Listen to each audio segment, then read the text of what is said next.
Photoshop pictures can, well, sometimes you notice they look Photoshopped. Well, we're lucky to have DV Garage's Alex Lindsay here. So he's going to show us how color matching your photos can make them look much more real.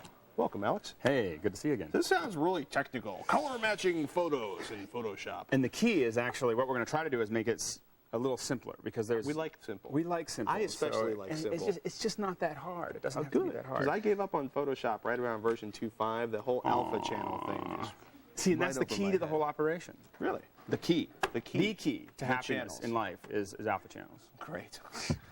And you gave it up in 1992. Well, we all need a hobby. Yeah, exactly. All right. So what do we got going on? So one of the things that I've started to do is I mentioned this on the show before. I take pictures of my kids in front of blue screen, and then when I travel, I go to Africa and a lot of other places. I send them postcards or images of them in the place you're in, where I'm at. That's cool. I would highly suggest it. The kids seem to enjoy it quite a bit. Very cool.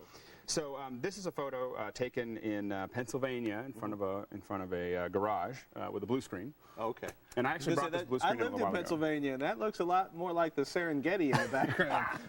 Exactly. So now, the thing to know is that on the website there is a ton of information about how I pulled this key. I use the color range tool, which we've talked about in the past. Okay. I'm not going to get into it too much right now. I really want to talk about color matching, but if people go to the Call for Help website, there's a video and there's explanations on it. So, the Julia Childs version is, and then. Where's the sherry? Yeah, exactly. And then we added some sherry, and here you are in Tanzania, Ruaha. And so now the problem is, and this is the big thing that we've been getting a lot of questions about, is how do we make them look like they're part of the photo? Because right now they're much brighter than what we have in the background. Do you have to worry about the scale? I mean, if they were like this big and right, and that's something that you can. It's really once you have them on a channel, they do look like they're a little big right now. So I can just, scale them down a little bit, move them around, and try to find. Weird. Yeah, exactly. Find out where they follow the bouncing children. Yeah, woohoo! Anyway, so we have that might look a little bit more natural. Okay. So boom, we have them set up. The key was I set up all the matte stuff before, so I can just move them around and set them up. But the big thing that we're dealing with is how do we make them look like they're part of the image. Now, the thing is that. If you're a colorist, someone who does this for a living, they'll look at it and they'll go, oh, it's got too much of this and too much of that, and they immediately know what it is. But for Jim, the guy that adjusts our cameras, he'll look at something and go, and he'll start twiddling knobs, and I'll go, huh? And what changed? And so, but if we look at each channel, this color channel is actually red, green, and blue. And if we actually look at those channels one at a time, it's a lot of times it's easier for us to figure out what needs to be corrected. So you don't really, there's no brightness and contrast knobs here. Exactly. So what we're going to do is we're going to go into the channels, and if I turn off the green and blue channel, you'll see the red channel.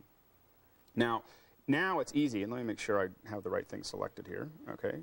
All right. Now it's easy to see that there's way too much red. Right. It's too bright. Well, so how do you see? Is this because they're much brighter than the stuff in the background? Exactly. So what I want to do is if I can just make them look like they're part of the background. Blend, as it were. Exactly. They'll be just the right amount of color. Okay. So all I'm going to do is I'm going to open up my levels, Command L or Control L, I may go, well, there's a little too much. They're a little black. The black areas are a little too black. Maybe the white areas are a little too white. And we should probably bring this down a little bit. So we'll darken them. And you can see as I start to darken it, this starts to look like they were shot at roughly the same time. Got it. So now we're, now that's just one channel. And now if we go into the green channel, you can see it looks a lot different. Yeah. And so what we're going to do is do the same thing where I'll bring up the blacks just a little bit.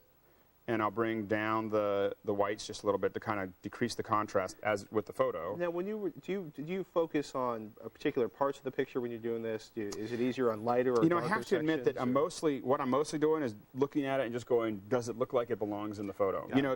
Do they look like, if this was if someone gave me a black and white image, would I say, oh, it looks like it's part of that image, or would I think that it was jumping out? Because when you showed the very first picture, somebody at home was going, that was amazing, and now they're watching you adjust this, going, what is he doing? Right, and that's the big thing is that you just want to start looking at those colors, and this one, now I'm going to go into the blue, and we're going to do the same thing here real quick. Because after you've done this a couple times, you go to the blue and like, wow, they look so pale and bright and shiny. Right, right. And the thing is if we drop this down and see now, we're really getting into, we've got this correction, and if we look at them now, so now. It's like the skin tone has changed, the color of the shirts it feels like wearing. they're in the evening. If we go back, I'm going to undo it just a couple times. This is where we were before. Right. So if you can see what we did to the color there. So that's what it looked like before. So even though it looked really great when we first started, you can see that if I move forward, that's the red correction, that's the green correction. You got to do all three, kids. Exactly.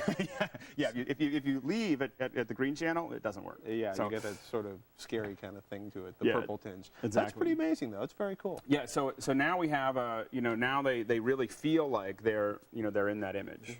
So that's the. Nicely done. Thank you very much. Ladies and gentlemen, for more information and a step-by-step video on how to match colors in Photoshop, swing by our website, techtv.com/call for help. Excellent stuff, Alex. Thank you very much. It's very cool.